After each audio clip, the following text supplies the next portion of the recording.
26. Ayan, kahapon nagsotanghon ako. Ngayon, sisinigang ako ng tilapia. Actually, pangat sana to eh. Iba kasi yung pangat sa sinigang. Yung pangat, konting sabaw lang, tas asin lang or bagoong yung kasama, tsaka yung sampalok. Pero ito, sisinigang ko. So, ito unang lalagay natin. Ayan pa. Ito yung ating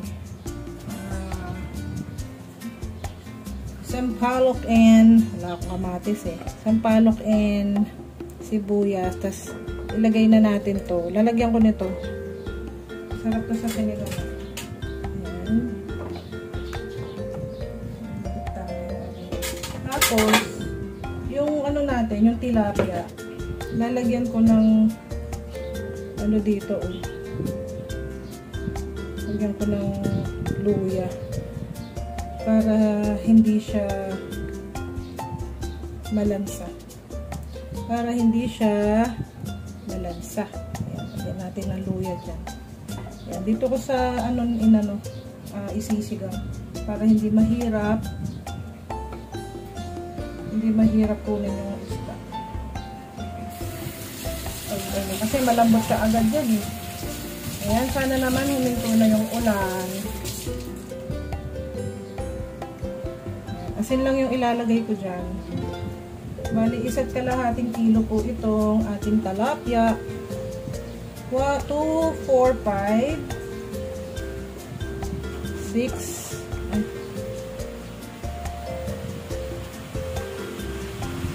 7. 8 piraso pala. Okay. 8 piraso. Meron pang isa dito. Yan. Lalagay natin. Tapos,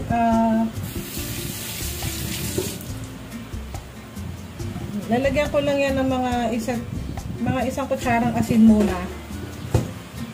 Tapos, salang na natin. Ayos lang. Tubig muna pala. Sorry.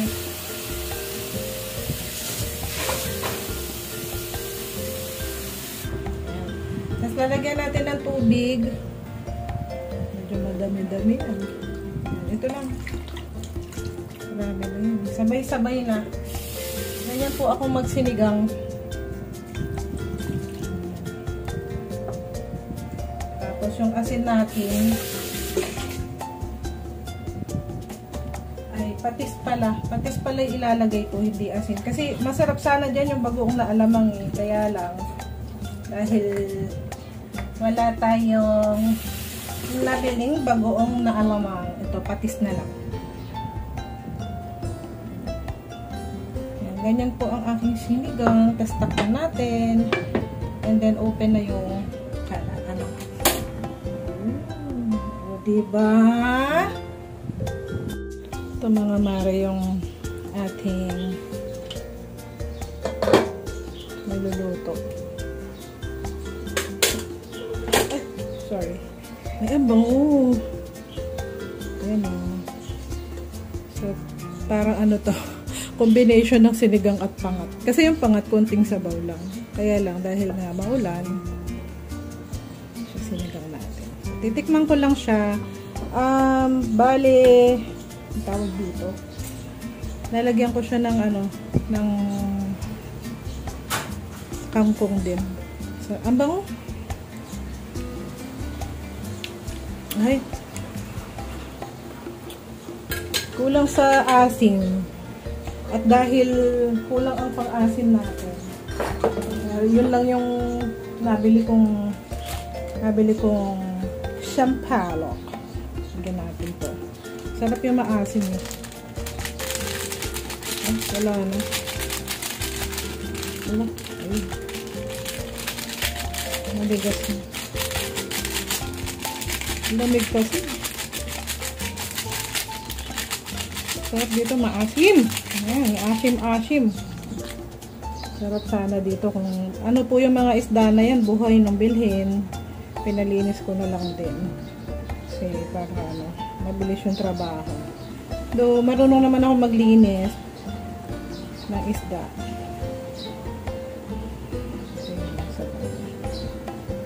Antayin lang, mahinang-mahina lang yung apoy niyan ha. Para hindi siya malutak at main-in ng maayos. Lalagyan ko din yan ng kangkong. Itong kangkong 10 beses ko yatang binanlawan. Tsaka sili. May nakalkal akong sili sa rep. Kalimutan ko ilagay. Actually, luto na to eh. Pwede na natin ilagay yung ano. Sorry naman, magulo yung ating camera. Lagay ko na yung, masarap kasi may gulay. Lagay na natin yung ating kangkong. Itong kangkong, 10 beses kong binanlawan. Malinis na yan. Para mapanat na sila kaagad. Mabilis lang naman magluto ng sinigang na ano or paksiw na ano eh. Tilapia kasi mabilis lang maluto yung tilapia. Basta pakakalinis mo lang. Pero ako, i-in ko siya ng mga, siguro mga, tingnan natin after mga 10 minutes. So, ito na mga Mars, ang ating sinigang. AKA. So, ito na mga Mars, ang ating pangat ala sinigang na tilapia. Ayan, luto na yung ating. Okay na to. Siyempre, hindi naman natin pwedeng ihalo yan dahil fish nga yan. Hindi naman yan pork. Ayan, yan lang yung sabaw niya. Okay, so sitikman ko siya. Ano na to eh. Kompleto na yung lasa niya dahil nilagyan natin ng patis. Ayun. Sarap. So, yan ay pangat pon sinigang na tilapia. Ayan, ang ating pangat kon sinigang. Yummy! Hello, hello mga mare! Ayan. Hello mga mare! Kumusta? Hello mga mare! Kumusta kayo? Kauwi ko lang, galing ako ng bayan. At galing sa labas yung bata. Naalala ko, itong uniform ni Liam, nire-repair ko pala kasi medyo maluwag sa bewang niya. Oh! Saan ka galing? Where have you been? Wala nga ako sa basanan. Ay! Oh! Wala nga sa buhay. Halika dito. Sabihin mo sa kanila, oh, where have you been daw? Oh. Saan ka galing po? Saan kay Ima? Nakakahatid. Hinatid niyo si Ima? Opo. O tapos, ano nangyari nung hinatid niyo po si Ima? Hindi ko na. O, tatahiin ni Mama yung ano mo. Ito. Yung kanyang uniform, isa pa lang tong na-repair ko. Ayan. Medyo maluwag sa kanya. So, mag-umpisa na ng pasukan pala. So, ito na lang isang i-repair ko and then pa-planchahin ko. 2 pares lang naman itong binili ko. Madali lang naman. Yung tela niya, maganda naman. Madaling matuyo to pag nilaban. Yung 2 pares lang. Carry na yun. Tapos meron siyang isang t-shirt ng PE. Wala pang jogging pants na available. Sana meron na. Ayun. So, lalaban, natin, re-repair. Wait lang.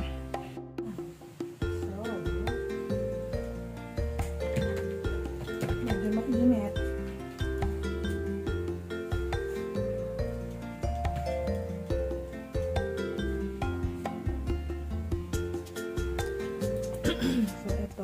Ito yung na-repair ko na. Huhubo kasi sa kanya to eh. Hindi naman niya kailangan ng belt. Ganyan yung ginawa ko. So, binili ko to sa school. Ang cute kaya niya pag suot niya to. Ito na lang. Yes po. Nabigyan mo ko ng nasuwan. Ano po? Thank you, Mommy. You're welcome. Hello. Hello ka sa kanila. Later naman, dali. Papakita ko yung ano mo. Liligpit kaya ano ko tatahi ko. May masikit. Opo.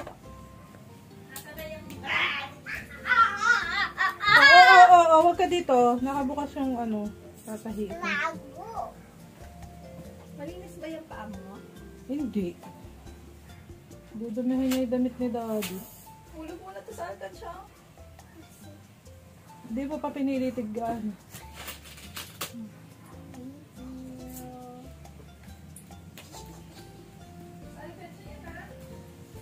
Ang laki ng tiyan ko. So, tapat ching-ching. Ayan, so, tahi tayo. So, ganito lang yung ginawa ko. Dito siya sa dugtungan doon ko ginawa. Pero ito, oh.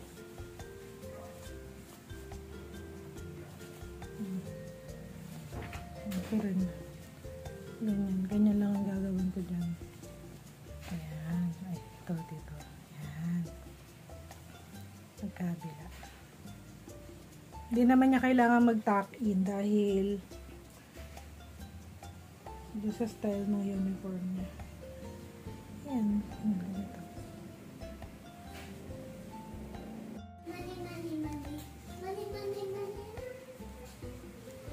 Mane. Ito muna tayo sa ilalim. Mag-umpisa.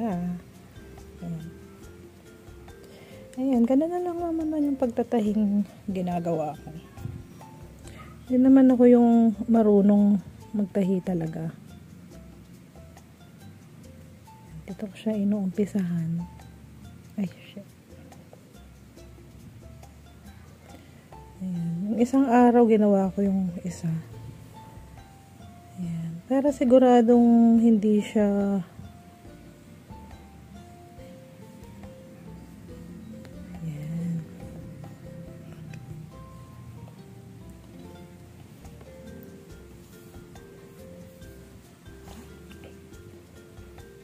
so, ganito.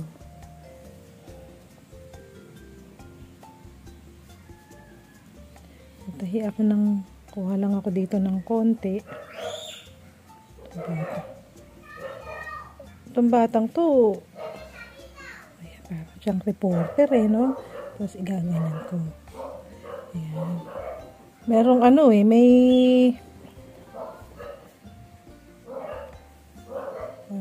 parang Shopee ko yan.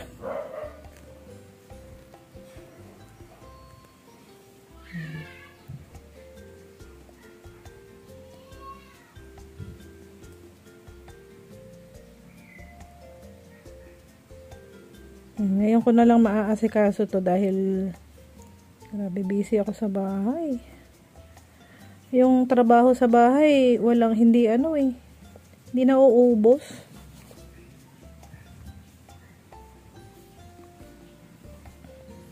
Ganyan lang naman yung aking pagre-repair. Hindi mo na kailangang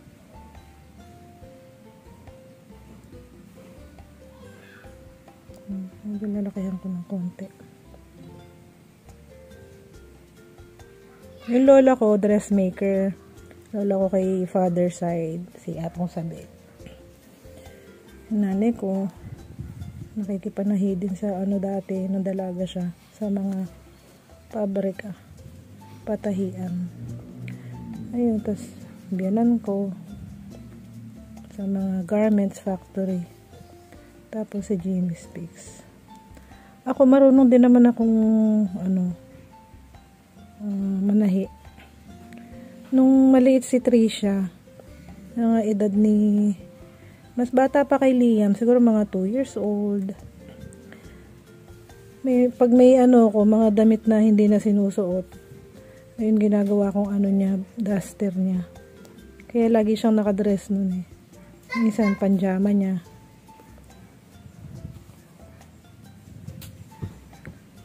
May masikit? Opo, natusok po ako. Saan galing ka? Saan po ako galing? Sa hospital. Ano pong pangalan mo ulit? Liam James Kunanan. Uy, ano kaya si Iam Jimmy Kunana? Hindi, Liam James Kunanan ilang taong ka na daw? Ay, nawawala. I something. Dal-dal naman. How old are you nga? I am 4.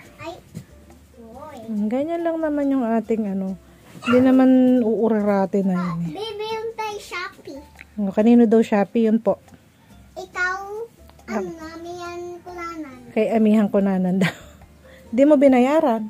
Bayaran ni Bebe yan. Sino nagbayad? Si Bebe. Ganyan lang.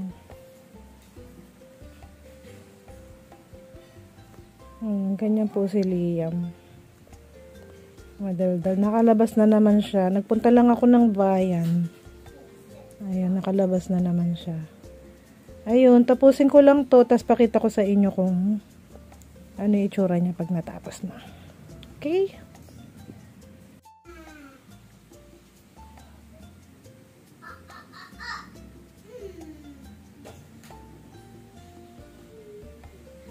Makita.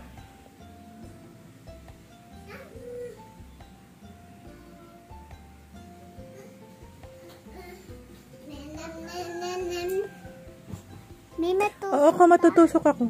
Ayos dyan. Wag mong didiliman. Wag mong didiliman. May ayaw mo. Ano? Ito nga, wag ka nga magulo. Wag mong didiliman.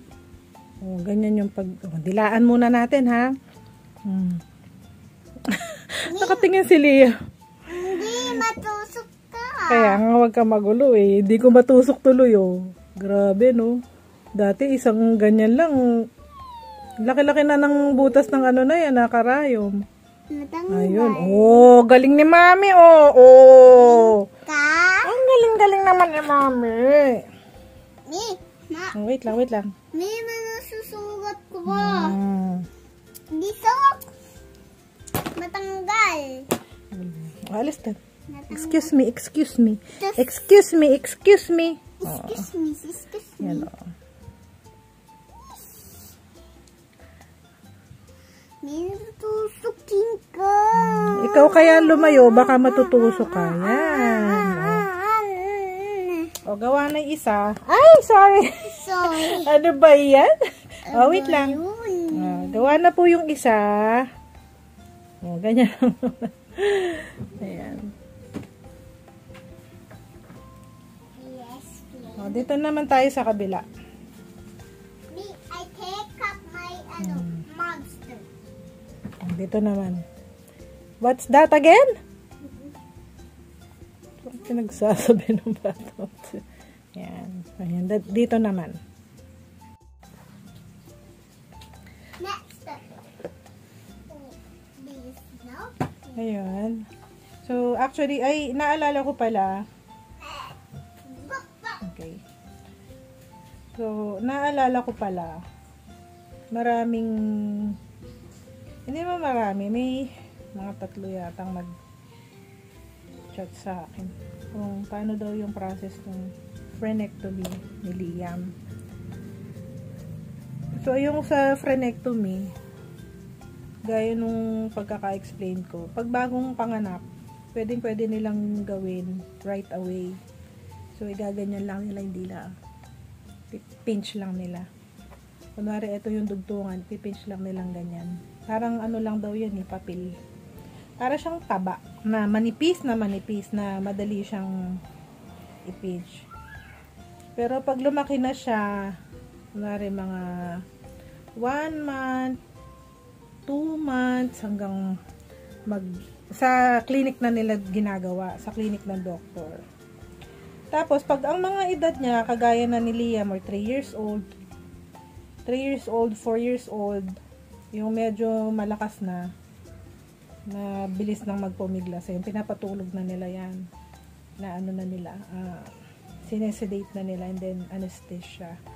So, dun na sila gumagamit ng mga surgery room. At dahil nga may surgery na siya, so kailangan niya ng clearance. So, yung clearance niya, kailangan walang underlying na, or walang infection yung bata, like infection sa sipon, sa ubo, wala siyang infection sa ihi, yun yung kailangan ma-clear. So, 2 beses siyang nag blood test CBC, mga platelet counts, white blood cells, mga ganon. Tapos 2 beses siyang urinalysis at nag-x-ray din siya. Once lang yung x-ray. Ayun, yung pangalawang test niya, ayun, nabigyan na siya ng clearance. Yun, babayaran mo din yung clearance na yun aside dun sa mga babayaran mo sa mga lab test ng bata. Ayun, nung dapat yun, yung operation nun, OPD lang siya. Yung, kasi 10 minutes lang yun tapos labas na kayo ng hospital. Kaya lang gabi kami pinapunta ng doctor. Siguro para magbayad din kami ng room. Ngayon, kung meron kang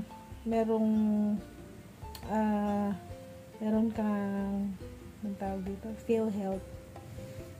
Kung nahulugan mo yung PhilHealth mo, mas makakamura ka. Ilang percent din yun? Parang 25-30% yung PhilHealth.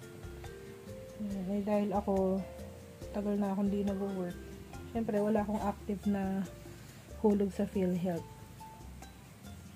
Yun lang yung kainaman nung Yung binayaran ko sa ENT doctor is 11,000.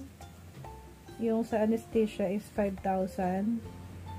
Tapos yung sa ospital nasa 8,000 plus. Tapos basta lahat-lahat eksaktong 25K. Doon dyan sa Cabil General Hospital. So ENT po yung nag-operate kay Liam. Mabilis lang. Doon sa isang ospital yung ospital sa Arayat, nung nagpunta kami sa ENT doon, kasi originally doon siya nire-refer nung pedya niya na una doon sa ENT doon. Tapos ko, nung nagtanong ako, maghanda daw ako ng 50K. Kasi nga daw, mahal daw yung, bago kasi yung hospital yung operating room. Sabi ko, mahal naman, kaka 50K. Kaya lang yung dila niya. Gusto nga akong paluwasin nung kapatid ko kasi sa Cosmo Dental, dyan daw sila expert. Nagko-correct nga sila nagkakat nga sila ng tangtay. Yun nga lang, luluwas pa kami ng Manila. Parang feeling ko na hindi, tas OPD din. Pero sigurado ako dahil sa age ni Liam, mangangailangan din siya ng clearance. Sabi ko dito na lang sa probinsya. Ang in-expect ko na magiging gastos namin is nasa 35K Yung bang tipo makakatipid ka lang ng 15K doon sa original. Ang in-expect ko dyan sa Cabil Gen is 35K. Pero buti na lang 25K lang.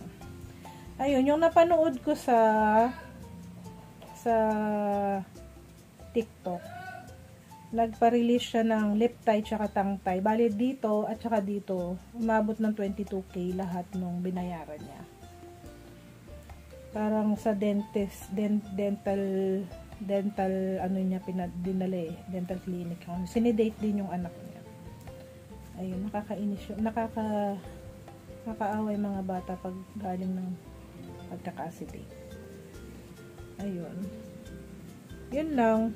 So, ganun po yung process. Pag medyo malaki na yung anak nyo at surgery siya, so kailangan ng clearance. Sabagay, lahat naman ng mag-undergo ng surgery is, laging may clearance dapat ng iba blood test muna. Unless this, emergency, emergency case. Ayun. Doon sa nagtanong kung hindi daw ba nakita ng baby siya. Actually, napansin ko na yan ng baby siya na parang may tangtay siya. Ngayon, hindi, sa karamihan kasi ng mga baby na may tangtay or lip tie, nahihirapan sila sa breastfeeding. Si Liam, hindi siya nahirapan.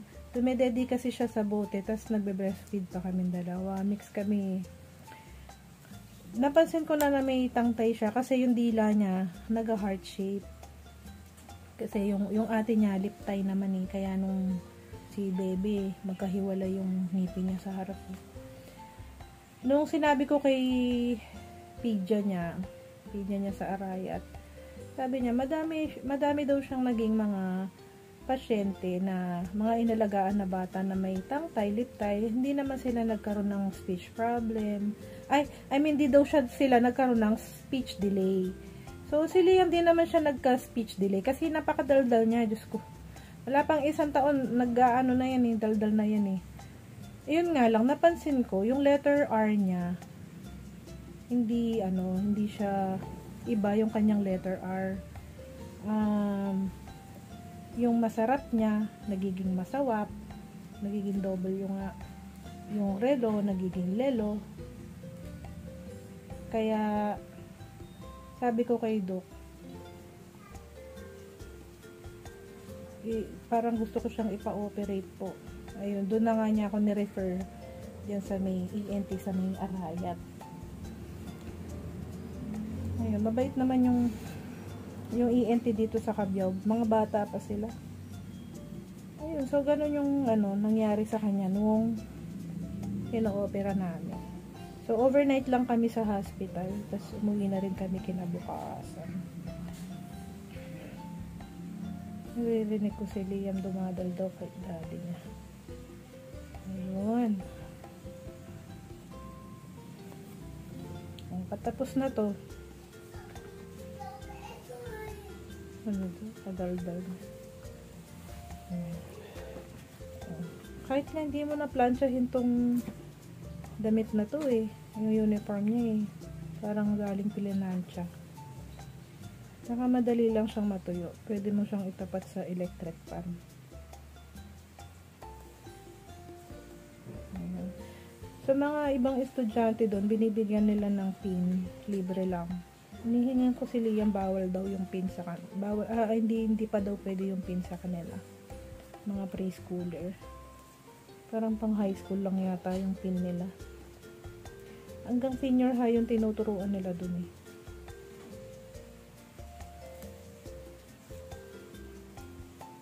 Ayan, tapos na.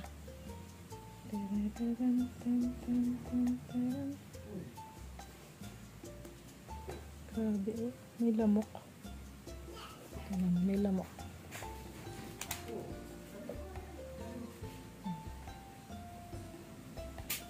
Ayun.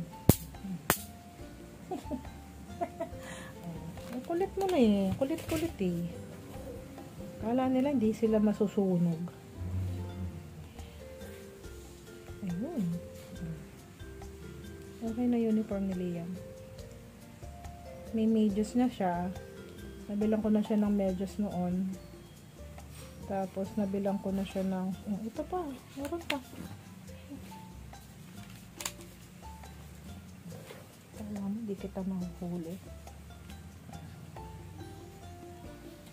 Malamok eh. Ingat kayo ha. Ako natatakot akong sa mga lamok. Talagang nagbibibili ako ng Baygo, ng mga pamatay lamok talaga. Kasi na-dengue na po ako eh. Natatakot po akong maulitan ng dengue. Nung bagong panganak yung panganay namin, 1 taon at kalahati pa lang siya. Kasalukuyan pa siya ako nagbe-breastfeed sa kanya. Ayun, napilitan na nahinto siya sa pag-breastfeed sa akin dahil matagal-tagal akong na-confine sa hospital. Dahil nga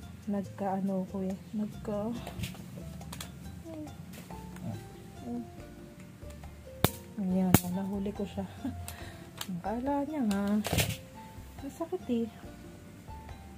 Sabi nila kasi pag nagka-dengue ka na, huwag mo daw hahayaan na maulitan ka ng dengue kasi yun daw yung medyo severe na yata yung tataka sa'yo.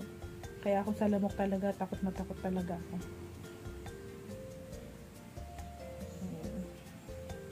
So, ito, tapos na tong niya. Tapos na ang uniform ni Ian.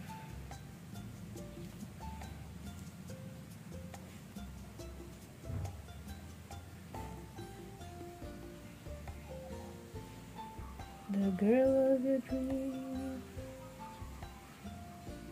Ayan. Ay! Ba yun? Dito siya na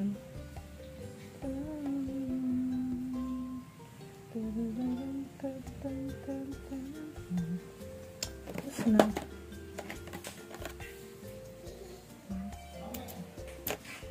So, ayun.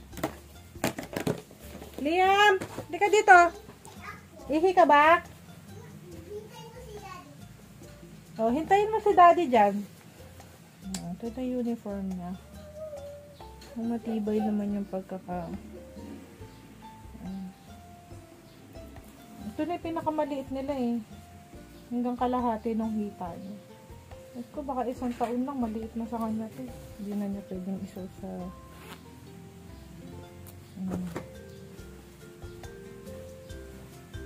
O, diba?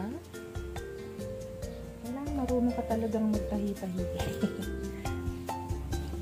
Ganyan yung tahi niya. Ayan, ganyan lang po yung tahi ko. Hindi naman kita yan.